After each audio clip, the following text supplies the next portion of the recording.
अस्सलामुअलैकुम, welcome to my kitchen. आज आपके साथ मैं तिल के रेसिपी शेयर करूंगी शक्कर के साथ, जिसके बहुत ही फ़ायदे हैं और ये बनके भी बहुत मज़े की तैयार होती है। हम इसे लड्डू की शेप नहीं देंगे बल्कि टुकड़ी की शेप देंगे।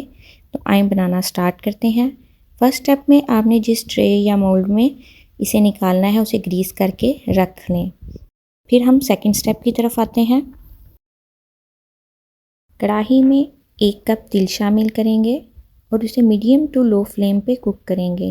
हमने इसको इतना रोस्ट करना है कि इसमें से प्यारी सी स्मेल आना शुरू हो जाए और इसका कलर थोड़ा सा चेंज हो जाए। चम्मच आप मुसलसल चलाएंगे। जैसे ही आपको लगे कि इसका कलर चेंज हो गया है, आप इसे फ़ौरन किसी प्लेट में निकाल लें। इसको एक साइड पे रखते हुए हम थर्ड स्टेप की तरफ आते हैं। उसी पैन में 1 कप शक्कर का शामिल करेंगे और उसमें 2 से 3 टेबलस्पून पानी के शामिल करेंगे और बिल्कुल मीडियम टू लो फ्लेम पे हम इसे कुक करेंगे। शक्कर को मेल्ट होने दें। जब ये शक्कर अच्छे से मेल्ट हो जाए और इसमें जोश आ जाए तो इसमें फिर हम 1/4 टीस्पून मीठा सोडा शामिल करेंगे। बेकिंग पाउडर नहीं, मीठा सोडा ही शामिल करना है। मीठा सोडा शामिल करने के बाद हम इसे अच्छे से मिक्स करते हुए कुक करेंगे मीडियम टू लो फ्लेम पे। अब हमने बस इसे इतना पकाना है कि एक तार सी बन जाए, क्योंकि हमने लड्डू की तरह हमने इसको नरम सा बनाना है। अगर हमने गचक बनानी होती तो हम इसे मज़ीद पकाते और एक सख्त सा क्रंची सा मिक्सचर तैयार कर लेते।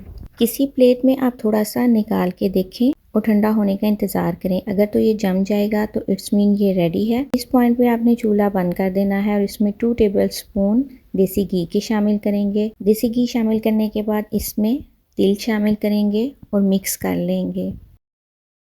अब हमने जल्दी जल्दी हर काम करना है। इसको अच्छे से जल्दी से मिक्स करेंगे और गरम गरम ही जिस ट्रे में आपने निकालना है उसमें फ़ौरन निकाल देंगे ताकि ये जल्दी से सेट हो जाए। मोल्ड पहले ही ग्रीस करके रख लें। ट्रे में निकालने के बाद इसे रूम टेम्परेचर पे आने दें। तकरीबन 15 से 20 मिनट के बाद जाके ये सेट हो जाएगा। तब भी ये गर्म होगा, लेकिन नीम गर्म होगा। अभी ये बहुत ज़्यादा गर्म है। 20 मिनट के बाद ये सेट हो चुका है। अब इसे हम टुकड़ी की शेप दे लेंगे। आप चाहें तो इसे लड्डू की शेप भी दे लें, लेकिन टाइम की बचत करते हुए हम इसे टुकड़ी की शेप देंगे।